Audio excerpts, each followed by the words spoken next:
En 1978, nous avions commencé les manifestations antinucléaires pour dire à la France d'arrêter ses nucléaires. Et on s'est dit, qu'est-ce que la communauté internationale peut bien faire? Et c'est comme ça également que nous sommes partis à New York rencontrer les représentants de tous les pays membres aux Nations Unies. Et c'est là que nous avons appris que notre pays, qui était inscrit sur la liste des pays à décoloniser jusqu'en 1946, a été retiré de cette liste en 1947, ce qui fait que la communauté internationale ne pouvait plus rien faire, ne pouvait pas dire à la France d'arrêter ses essais. C'est un peu le début. Et donc à partir de ce moment-là, ils m'ont fait comprendre qu'on ne peut rien faire pour nous. C'était la suite, un combat de David contre Goliath. Les essais nucléaires, c'est une grande partie de l'histoire de notre pays. Je suis convaincu aujourd'hui que si notre pays était toujours sous le contrôle des Nations Unies, jamais la France n'aurait pu faire ces essais nucléaires chez nous. Avec toutes les conséquences que nous connaissons aujourd'hui, aussi bien sur le plan de la santé que sur le plan économique. Donc c'est capital pour nous. Une fois réinscrit, je dirais que c'est un pas de géant vers la libération. Parce que c'est l'objectif que nous voulons atteindre un jour, être un peuple libre de décider de notre avenir. Et quand le CEP est parti, eh bien, on n'a pas ajusté l'économie à un monde en évolution.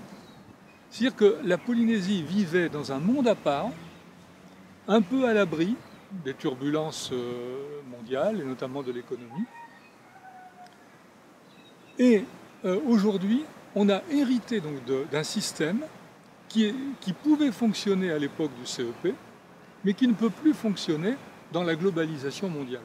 Le plus grave a été et sera pour les prochaines décennies eh bien, ce bouleversement sociétal sans précédent, dans le mauvais sens, à l'égard de la société polynésienne, à l'égard de sa jeunesse, à l'égard des repères sociétaux de l'époque, à l'égard du paradigme sociétal que nous connaissions. Il faut quasiment rentrer dans une forme de résilience aujourd'hui parce qu'un traumatisme a eu lieu et il faut véritablement reconstruire, rebâtir un nouveau modèle de développement à partir de ces stigmates-là de l'ère CEP. Comme un peu partout dans le monde, mais peut-être encore plus précisément ici, le fossé se creuse de plus en plus entre deux couches de la société.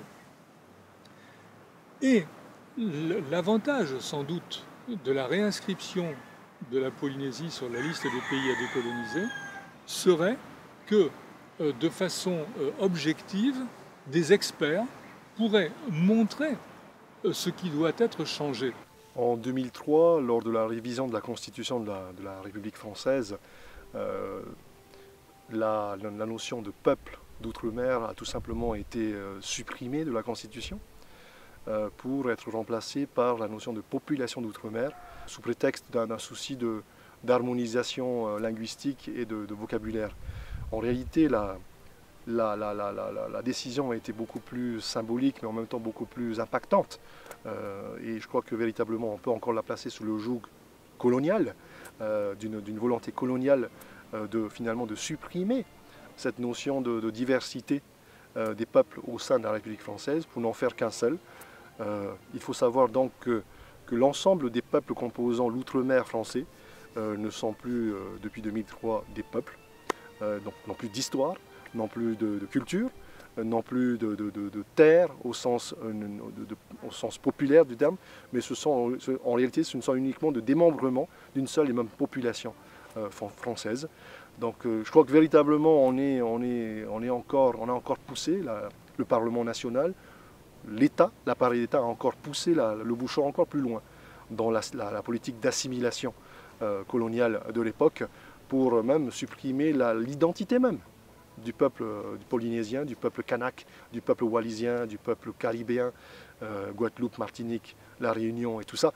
Véritablement, je crois que c'est quelque chose qui Quand on sait qu'en 2007, la France n'a pas hésité à ratifier la Déclaration des Nations Unies sur les droits des peuples autochtones, c'était quasiment signé un chèque en blanc pour l'État français, l'État français en fait ne s'engageait à pas grand-chose, puisqu'il n'y avait plus, au sens constitutionnel du terme, de notion de peuple autochtone. On ne parle plus aujourd'hui de colonisation simplement, mais aussi de néo-colonisation. Et véritablement, je crois que la Polynésie, le dossier polynésien est l'archétype même du dossier qui permet de traiter les deux sujets en même temps, entre l'époque coloniale et les dangers néocoloniaux qui sont sur le point justement d'être traités par l'ONU en ce moment et qui frappent l'ensemble des peuples de la planète. Le dossier polynésien permettra, par cette réinscription, de couvrir ces deux sujets, de protéger les Polynésiens par rapport à la compréhension de leur histoire, véritablement, et de leur souffrance, mais également de les protéger face à la convoitise, face à l'ambition et à l'avidité finalement des puissances étrangères sur leurs ressources, sur leurs plans d'eau, sur leurs zones maritimes, sur leur surface aérienne, sur l'ensemble des ressources minérales sous-marines, sur l'ensemble de ce qui fait encore aujourd'hui que la Polynésie est polynésienne.